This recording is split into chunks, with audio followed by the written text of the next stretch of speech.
চট্টগ্রামের শীর্ষ সন্ত্রাসী মাদক সম্রাট বুইসা বাহিনীর প্রধান শহীদুল ইসলাম অস্ত্রগুলিসহ র‍্যাব ৭ কর্তৃক গ্রেফতার।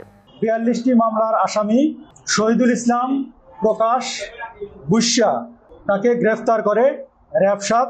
চট্টগ্রামের শীর্ষ সন্ত্রাসী মাদক সম্রাট ও বুইসা বাহিনীর প্রধান শহীদুল ইসলাম প্রকাশ বুইসাকে অস্ত্র ও গুলিসহ গ্রেপ্তার করেছে র‍্যাব ৭ চট্টগ্রাম।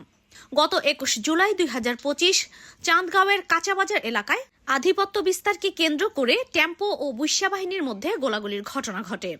রাত আনুমানিক ৯টা ৪০ ঘটিকায় চট্টগ্রাম মহানগরীর চাঁদগাঁও থানাধীন ফিনলে সাউথ সিটি সেন্টারের সামনে অভিযান চালিয়ে চট্টগ্রামের শীর্ষ সন্ত্রাসী ও মাদক সম্রাট হত্যা চেষ্টা, ছিনতাই, মাদকসহ ৪২টি মামলার আসামি শহীদুল ইসলাম প্রকাশ বুইসা তাকে গ্রেফতার করে র‍্যাব ৭ চট্টগ্রামের একটি আভিযানিক দল।